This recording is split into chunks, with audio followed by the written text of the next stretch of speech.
were 15 years old, something happened. Yeah. Can you talk about that? Yeah, when I was 15, my big brother got killed. So when I was 12, my appendix basically ruptured. Basically died. Yeah, like quite literally died on the operating table. So I was at my dad's house. I want to say this happened in August of 2006. And I was at my dad's house, and I just wasn't feeling good. Like, I wasn't feeling that good at all. I was 12 at the time. I'm 28 now, so this was a long time ago. But I wasn't feeling good. My stomach was cramping really, really bad. I had a really bad headache. I was super nauseous. So my dad and my stepmom at the time just kind of assumed that, you know, if my stomach was hurting, I was probably constipated. So they gave me castor oil to kind of help things get moving along. That did not work out. It made it like 10 times worse. And they actually said that that's probably what contributed to my appendix rupturing. Because they had gave me such a big amount for being as small as I was. If you know me, you know when I was 12, I was super tiny. Like, I was very, very skinny, petite, like little. I was barely 100 pounds. I was very, very little. So I went home either that night or like the next morning sometime. And I still wasn't feeling good. My mom had laid me down because my mom had like this big ass king bed. And she laid me down and she was like, you know, I'm going to run to the store and grab you some Tylenol, some like pain medicine, some popsicles, stuff like that. And I was 12 at the time, so obviously I was old enough to be okay by myself for a minute while my mom ran out. She told my neighbor Linda at the time, you know, keep an eye on her. I'll be back. I got to run up to CVS. I'll be back shortly. Between that time and when my mom got back, I spiked the highest fever. I think my fever got up to like 105, I believe. And my mom, like, automatically rushed me to the hospital. I remember getting to the hospital and I just started throwing up yellow stuff everywhere. I remember being super, super lightheaded, super dizzy, could barely stand up. Like, I was literally like hunched over like this walking. I couldn't walk straight. It was bad. They got us right back. And one of the first things the doctor asked me was, can you jump? And I was like, can I jump? And he wanted me to literally jump and point my hands up. And I guess if you can't do it, that kind of tells him that it's something with your appendix. Part 2. Okay, part 2. So I could not jump up. I couldn't, put my hands above my head really and jump because I was in so much pain. So they sent me back for a CAT scan or an ultrasound. I don't remember which one, but it basically showed that my appendix was literally the size of a golf ball. If you've ever seen an actual appendix when it's not inflamed, it's the littlest organ in your body. It's so tiny. Mine was inflamed. So they took me back to my room. They took me back to the little triage room. And a couple hours later, a bunch of nurses came in and told me and my mom that I needed to have an emergency surgery like that next morning in like the next 5 hours. So obviously, me being 12, I got to sobbing, like snotting all over the place. I was hysterical. My mom was crying. She started calling, our family, letting them know what was going on. And they got me into my room. They admitted me. They got me started on IV medication to try to like reduce the infection before my surgery. And then they also got me started on fluids.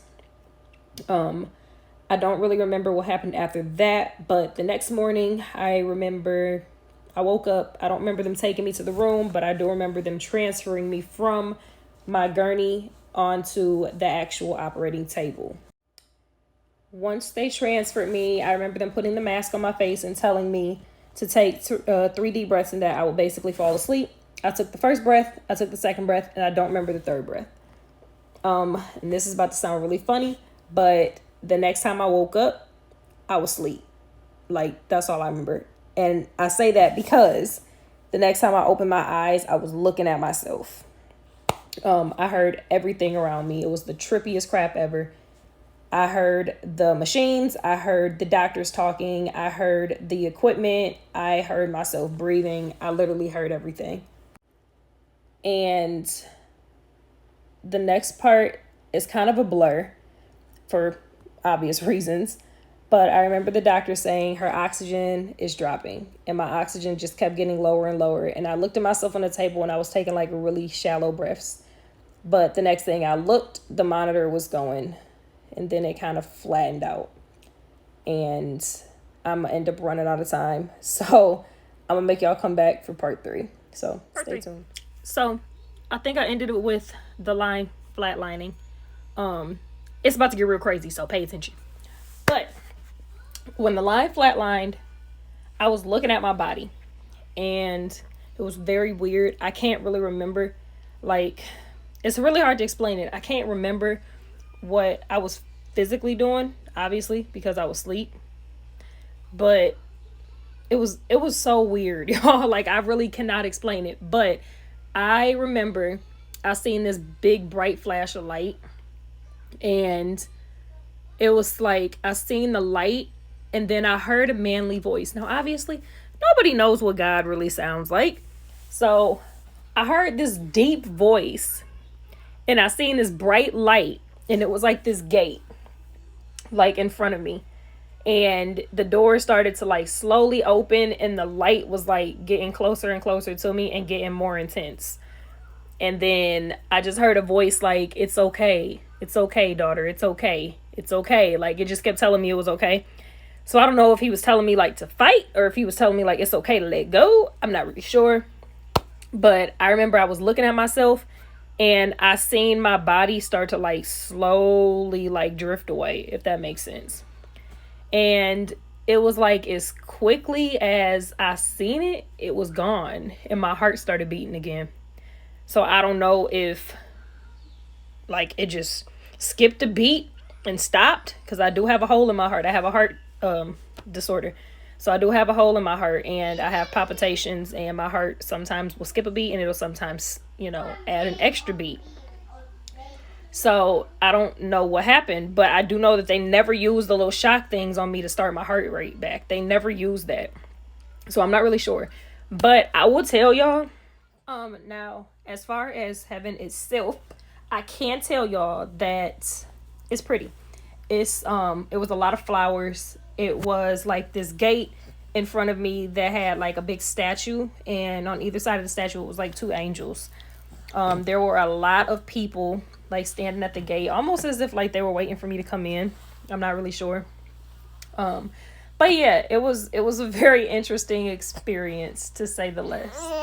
So I will get more into my story of like how everything happened after surgery, because I almost died after surgery too. That's a whole nother story though. If you're interested in that story, then let me know, and I will do a part 4. But I just want to say thank y'all for being so invested into my life, because I'm a cool person, and I've been trying to meet people, and it's crazy that all of y'all is really interested in this story. So if you're interested, then let me know, and I'll do part 4. Okay, so part 4. So after my surgery, I had 3 incisions. So they went in through my belly button, and then like on the side of my hips, kind of. The incisions is really small. They're like this little. But basically the way I almost died after surgery was I ended up with a really bad infection, and I basically developed sepsis. My white blood cell count was like more than 30 times what it was supposed to be. So I was really, really sick. And the hospital had basically told my mom, it's not looking good. You should start to prepare, for the worst if it was to happen. So it was really scary, thinking that I was going to die. I spent an entire month, I think a little over a month, at CS Mott Children's.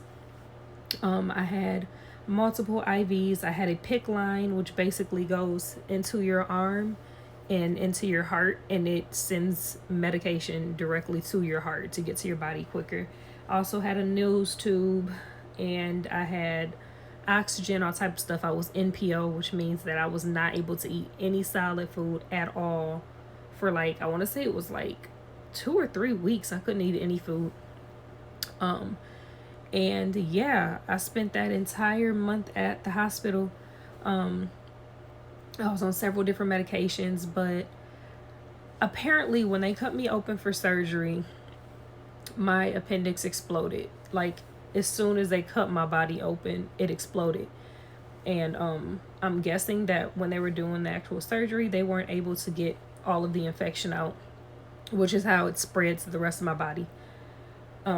So yeah, I ended up really, really sick from it. I think the whole time I was in the hospital, I lost like 60 pounds. I was super tiny when I got out. Yeah, it was pretty scary. But that was then. I'm doing way better now, obviously. I survived. I want to say this happened in August. I can't remember if I missed school or not, but yeah, I'm way better now. The pain that I had, because a lot of people have asked me the pain I had was on the right side of my body, like just up under my belly button on the right side, and then a little bit in my hips as well. And yeah, I was also super nauseous, constipated, didn't have an appetite, super tired, and I had a fever. So if you have any of those symptoms, please go get your appendix checked, because it's serious. I literally almost died from it. So yeah, that's part 4.